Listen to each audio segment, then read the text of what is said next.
Salut les filles, j'espère que vous allez bien. Alors moi ça va très bien grâce à Dieu. Ça fait un moment que je n'ai pas fait de vidéo. Alors pas parce que je n'avais pas les sujets, mais ce n'était pas encore le bon moment. J'en avais fait une dernièrement et j'ai dû la supprimer malheureusement. Donc là je reviens vers vous parce que vraiment là je suis déterminée aujourd'hui. Je suis vraiment, je sais pas comment je me sens bien mais je me sens à l'attaque, je me sens déterminée en fait. J'espère que vous allez bien, j'espère vraiment que vous avez pu vous reposer pendant les jours gras. Alors moi, pas du tout, mais ça a été quand même grâce à Dieu. Donc, je bénis Dieu parce que vraiment, il a fait de grandes choses à travers ce séminaire dans lequel j'étais. Et c'était merveilleux que de rencontrer mon Seigneur, tout simplement. Je suis venue aujourd'hui vous parler des petites choses. Les petites choses là qu'on fait et qu'on laisse en fait, qui donnent au diable un droit d'entrée légal dans nos vies. Vous savez, on aime beaucoup voir les choses comme si c'était rien. Par exemple, on va rigoler, on va mentir. On va dire un truc et après on va dire « je rigole ». Tu es sur le terrain de l'ennemi. C'est-à-dire que quand tu entres en guerre contre l'ennemi, quand tu veux récupérer ton héritage, quand tu veux en fait lui rendre la monnaie de sa pièce en quelque sorte, tu vois ce que je veux te dire? Tu peux pas aller sous son terrain. Tu peux pas aller sous son terrain. Quand tu vas sous son terrain, il se moque de toi. Les tenues vestimentaires, le Seigneur m'a beaucoup parlé par rapport à ça. Parce qu'en fait, c'était quoi mon raisonnement? C'est de me dire, moi je m'en fous des gens, ils ont pas qu'à regarder. Eh ben non. Le Seigneur m'a dit non, tu vas te présenter de façon différente. Et ça me fait doucement sourire parce que celui que j'aime tant là, tout le temps il me répétait, Vinciane, habille-toi différemment. Non, je m'en foutais, c'était les gens n'avaient qu'à même pas me regarder. Sauf que Dieu m'a dit non, tu vas faire en sorte de t'habiller convenablement. Et ce qu'il te disait, c'était la vérité. Mais vous savez, quand on est dans l'orgueil, et puis vous savez, quand il y a les influences, le diable en fait nous fait légitimer tout ce qu'on fait. Sauf que Dieu n'est pas sur ça. Quel exemple que je peux prendre encore? Les lieux où on se rend. Des fois, on va quelque part. On sait très bien que ça glorifie pas Dieu. On sait très bien qu'on ne doit pas se trouver là. On y va quand même. Parce qu'on dit, ouais, qu'on va gérer, qu'on va savoir se comporter de la bonne façon. Tu es sur le terrain de l'ennemi. Comment tu peux être sur le terrain de l'ennemi et lui déclarer la guerre? En fait, tu cherches juste un moyen pour qu'il puisse te détruire. Quand je me rappelle de l'histoire de Job, où quand Dieu a voulu montrer à Satan s'est présenté devant Dieu. Dieu lui a dit, as-tu vu mon serviteur Job, comment il est bon, comment il est intègre? Mais avant de lui demander ça, il lui a dit, mais t'étais où en fait? Il lui a dit qu'il se promenait par-ci, par-là, entré sur la terre en fait. Il est en train de chercher qui il devait détruire, qui il devait en fait prendre dans ses pièges, qui il devait en fait abattre, quelle vie il devait détruire. Eh bien, c'est ce qu'il fait. Il n'arrête pas de se promener, il se promène partout pour détruire ta vie. Alors, il faut te positionner. C'est soit effectivement, tu restes sur son terrain et tu fais ce qu'il te demande de faire. Par contre, tu ne peux pas rester sur son terrain et te dire, je me bats contre lui. Tu ne peux pas rester sur son terrain et dire que tu récupères ta destinée. C'est faux. Il va te prendre beaucoup plus que ce que tu as déjà perdu parce qu'en fait, il va s'amuser. Il va s'amuser à te montrer que tes prières ne sont pas efficaces. Et ce sera vrai. Tu sais pourquoi? Parce que tu es consciente. Tu es consciente que ce que tu fais. Tu es consciente de comment tu t'habilles. Tu es consciente des lieux où tu vas. Tu es consciente que ce que tu fais n'est pas bien. Tu défies Dieu et tu penses qu'il va être derrière toi quand tu vas commencer à déclarer la guerre au diable là? Non, il va pas être derrière toi. Et le diable, il est venu pour ça. Le Seigneur nous dit, veillez, car notre adversaire, le diable, est venu pour détruire, pour égorger, pour voler. Il n'est pas venu pour t'apporter des bonnes choses. J'aime beaucoup dire ça. J'étais dans le monde à 200%. Pourtant, je suis née chrétienne. J'étais dans le monde à 200%. J'étais même plus chrétienne, plus dans le monde que mes copines, à leur proposer des choses. J'aimais bien leur dire dernièrement, vous vous rendez compte, c'est la copine chrétienne qui n'arrêtait pas de faire des propositions. Et c'était ça. C'est-à-dire que plus vous allez vouloir vous rapprocher de Dieu, et puis vous serez vous ciblé par le diable. Et puis vous risquerez d'être des pierres d'achoppement pour les autres autour de vous. Ça n'aura pas de sens que de se dire que nous sommes avec Dieu. Les gens qui vont nous regarder vont se dire, ouais, bon, autant rester là où je suis. Parce que si elle dit qu'elle est avec Dieu et que finalement, elle fait les mêmes choses que moi, elle se comporte comme moi, elle s'habille comme moi, c'est qu'en fait, je peux rester là où je suis. On doit faire la différence. On doit faire la différence. Non seulement on doit faire la différence parce que Dieu nous demande de faire la différence pour pouvoir avoir sa protection, pour pouvoir recevoir cet héritage. Mais le diable, en fait, quand on ne fait pas la différence, il s'amuse à nous détruire. J'aimerais vraiment que si cette année, vous avez décidé de vraiment récupérer ce qui vous appartient, soyez consciente qu'il entend aussi.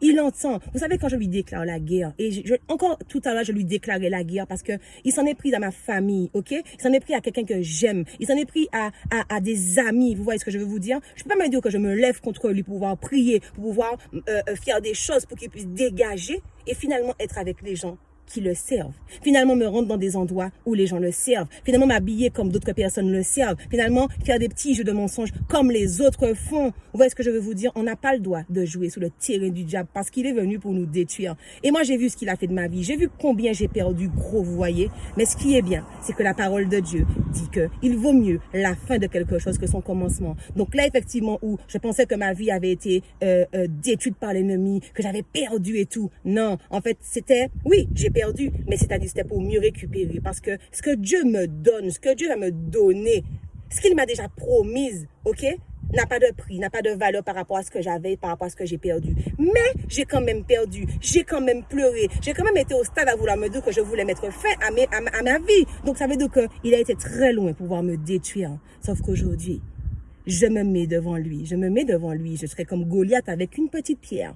Une petite pierre. Et tous les Goliaths là qui se positionnent dans ma vie, eh bien, ils vont tomber au nom de Jésus. Parce que le Seigneur me dit que ceux qui sont avec moi sont beaucoup plus puissants que ceux qui sont contre moi. Et aujourd'hui, je ne regarde même plus les gens comme des ennemis parce que c'est pas eux les ennemis. Et je vous invite vraiment à ne pas regarder les gens qui vous font du mal autour. Regardez l'ennemi qui est derrière. Il a dit, il était là, il se promenait parce qu'il cherchait qui détruire. Eh bien, c'est ça. Il est là, il se promène. Il cherche qui dans votre entourage impacté pour pouvoir vous détruire. Il cherche qui influencer. Il cherche qui dans votre entourage influencer pour pouvoir vous faire du mal. Des fois, vous en voulez à des gens. Des fois, vous voulez tuer des gens. Des fois, vous voulez rendre le mal pour le mal à des êtres humains. Tandis que le Seigneur nous dit que nous ne nous battons pas contre la chair et le sang. On se bat contre les choses surnaturelles. Et pour ça, il faut des armes surnaturelles. L'arme surnaturelle offensive que l'on a, c'est Dieu. C'est la prière. Vous savez, quand Jésus a été crucifié sur la croix, quand il a rendu l'âme, quand il a été ressuscité, il a prié Dieu. Jésus a prié Dieu pour nous et il a dit aussi à Dieu qu'il souhaitait laisser sa gloire dans la vie de ses enfants. Quand il laisse sa gloire dans ta vie, tu es victorieuse.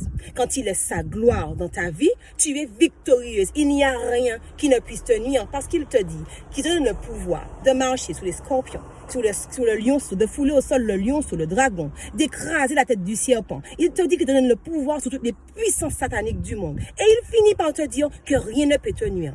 Rien ne peut te nuire. Mais attention, il y a une condition. On ne peut pas flirter avec le diable. On ne peut pas flirter avec les choses du diable et dire qu'on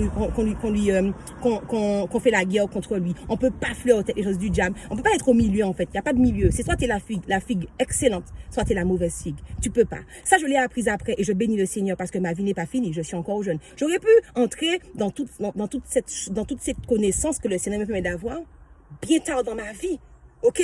J'aurais pu perdre beaucoup plus, alors que ce que j'ai déjà perdu me paraît tellement énorme. Mais aujourd'hui, comme le Seigneur me promet de me restituer ce que j'ai perdu, il me dit que il va me donner racheter toutes les années que les sauterelles ont dévorées. Le diable est venu en premier. Le voleur, comme vous le savez déjà, des fois ma vidéo se permet de couper. Mais c'est pas un problème. Je vais continuer le fil de ma pensée. Je vous disais, le voleur, il vient en premier. C'est lui, il vient pour vous dérober, il vient pour tout saccager. Mais le sauveur, il vient en dernier. Vous savez pourquoi? Parce que c'est lui qui a le dernier mot sur la situation. Il n'y a aucune situation que Dieu ne puisse pas gérer. Il n'y a aucune situation qui puisse dépasser Dieu. Humainement, ça va vous dépasser. Oui, il n'y aura pas d'issue, il n'y aura pas de solution. Ok. Mais quand vous commencerez à mettre votre foi en Dieu, Dieu vous dit que vous devez avoir cette foi-là. Que quand vous allez dire à la montagne, jette-toi dans la mer, elle va se jeter. Imaginez une montagne ancrée dans la terre à qui vous demande de se jeter dans la mer. Tellement votre foi, elle est grande. Moi, ma foi, elle est grande.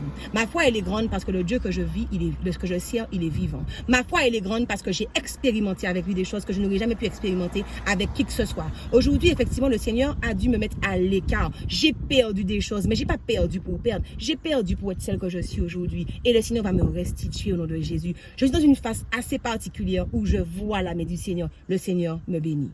Le Seigneur me bénit véritablement. Mais aujourd'hui, et je le répète et je ne cesserai de le répéter, les biens financiers, les biens matériels, c'est pas ce qui me fait vibrer. Ce sont des choses qui sont périssables. Du jour au lendemain, je peux tout perdre.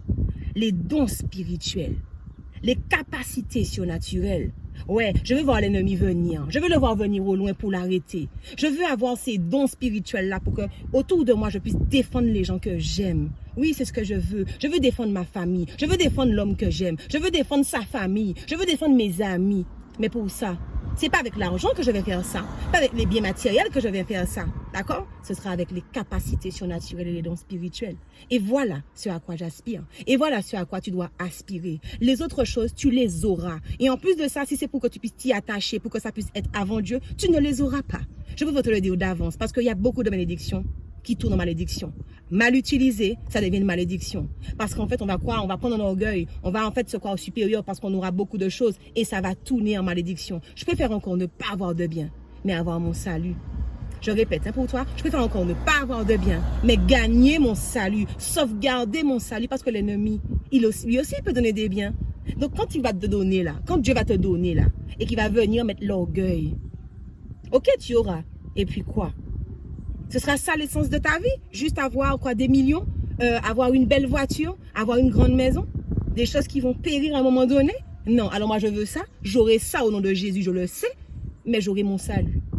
Parce que je demande au Seigneur chaque jour de renouveler mon intelligence. Je demande au Seigneur chaque jour de me protéger et que si je suis sous la mauvaise voie, de me sortir de là. Je demande au Seigneur chaque jour de m'émonder, d'arracher ce qui est la vieille nature. Oui, ça fait mal, mais même si ça fait mal, je sais que c'est pour la bonne cause. Parce que vous savez, quand viendra les jours difficiles là, l'argent, les biens, ça n'aura pas d'utilité. Ça n'aura pas d'utilité parce qu'on ne pourra rien faire avec. Parce que les jours deviendront difficiles. C'est marqué dans la Bible. Même si vous pensez que c'est un livre d'histoire, même si vous n'y croyez pas, chacun voit midi à sa porte. Mais cela arrivera. Jusqu'à maintenant, tout ce que le Seigneur a prédit s'est produit. Donc forcément, le reste se produira. Mais il nous demande de développer une intimité avec lui. Il nous demande de développer une relation avec lui parce que justement, à ces moments-là, lorsque ces moments-là viendront, nous aurons besoin de ses capacités surnaturelles. Nous aurons besoin de ses dons spirituels. Nous aurons besoin de tenir ferme face à l'ennemi. Ouais, c'est de ça que nous aurons besoin.